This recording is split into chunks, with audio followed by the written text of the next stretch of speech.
All right, it's Tuesday, back at work, but before, gotta go to the, what's it called, state agent's office to sign the contract for the new place, and then off to the academy, play some drums.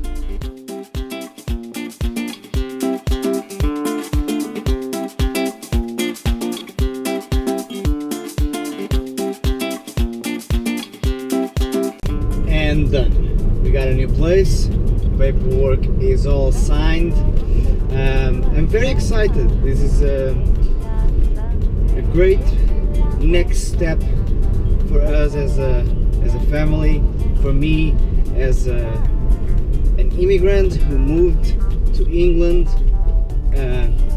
2 years ago with nothing. I was sleeping on the floor at a friend's bedroom in a shared apartment, so it's like we've come a long way in 2 years.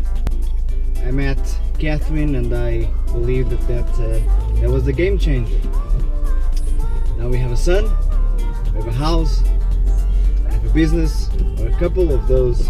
I'm slightly overwhelmed this morning, driving around, and the idea of parking on a street that 2 years ago I could only dream of living at, you know, it's kind of mind-blowing. These last 2 years were very, very difficult, physically, emotionally. They were just long and grueling and tiring, but hard work pays off, you know. And having said that, let's get to work. It's 9:47 a.m. for a student at 11 a.m.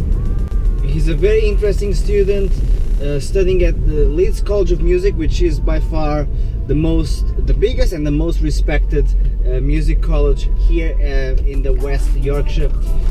So, having said that, let's do this. By the way, the weather's grey, but that should never stop you.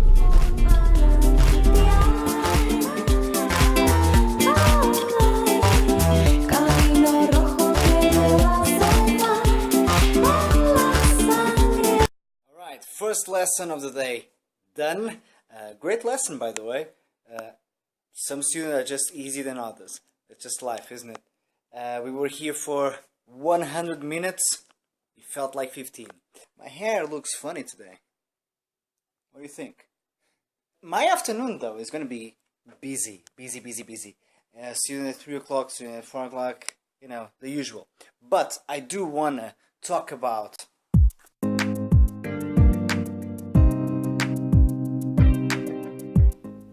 okay, so this time in the Book of the Week segment of this vlog, I'm going to talk about this book, How Music Works. This book, I've had this book for many years. The pages are very, very yellow. It's a book by John Powell, which I read, I believe, in, I want to say, 2008. And it's a great book, very interesting read if you want to get into harmony and how efficient songwriting works and why a great song is a great song. So definitely get this book, How Music Works, if you are into understanding why you like the songs you like and why you don't like the songs that you don't like, and what's the emotional and psychological phenomenon that occurs when you listen to a properly written tune, and I find it interesting because he makes this parallel between Led Zeppelin and Mozart and what they have in common, which of course musicians who understand music properly and in depth do see those similarities between bands and artists and composers so distinct, such as Mozart and Led Zeppelin. So that's our book of the week, How Music Works by John Powell. let's practice some drums. This is our game. Okay, round 2 of lessons begins now, in 5 minutes.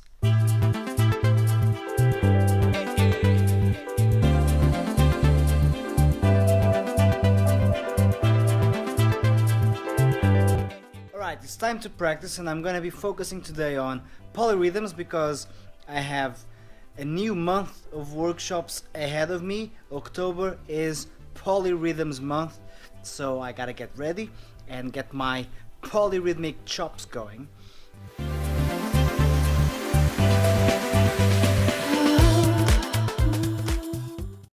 Okay, I was here thinking about my last lesson.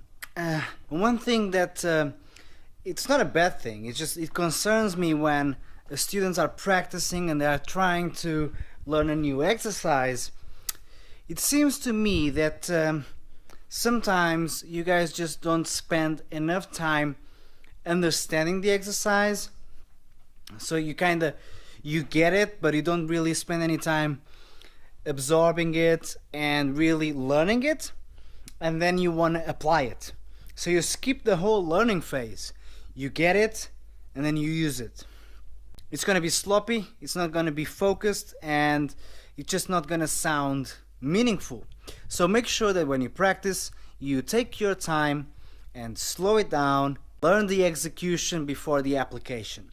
Make sure you understand the movements behind the exercise, you understand the mechanics, and then you can start worrying about when and how to use it. Alright, go practice and be responsible.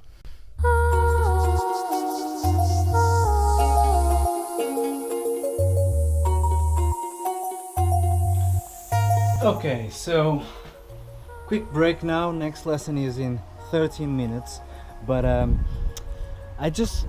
every time, like on Mondays is my day off, I find it hilarious in a not funny way how much I miss this place. I love spending time with the family, but I think that the most interesting thing about Mondays is that I realize how much I love teaching and miss my students. I miss drumming, of course. It's very interesting to realize that sometimes you need to be away to miss it. I'm never away from my drums, so every time I have a day off, it's like kind of freaks me out a little bit. Look at this sky though.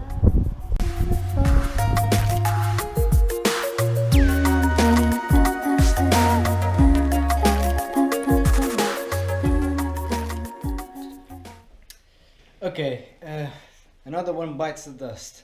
I've just had to cancel another one of my students, or to stop teaching another student. This time not because of canceling lessons, but because of lack of practice. I gave this specific student 2 years of my time, of my knowledge, of my will to teach. He literally never practiced. So last Saturday he came to his lesson. Of course, as always, no names, because that's absolutely pointless, but the student came to his lesson and he told me, I don't remember when was the last time I practiced. And this is a quote. As you can imagine, for someone who's as passionate about teaching as I am, those are very difficult words to hear. Today is Tuesday. I spent the whole weekend and Monday thinking about these words, and I've decided that 2 years is enough. If the student couldn't find his passion and will to improve and practice, then it's not going to happen anytime soon, and unfortunately I'm not willing to wait for it to happen. It happens. Alright, one more student today. This guy practices, so I love him. Let's do this.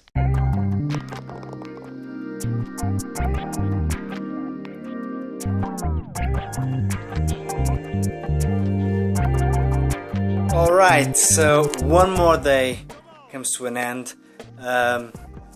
Great day, great lessons, but anyway, enough drumming. I'm going home. It's time to see the family. Hopefully my boy is still awake, but it's unlikely since it's now 8:04. But you can only hope. I'll see you guys tomorrow.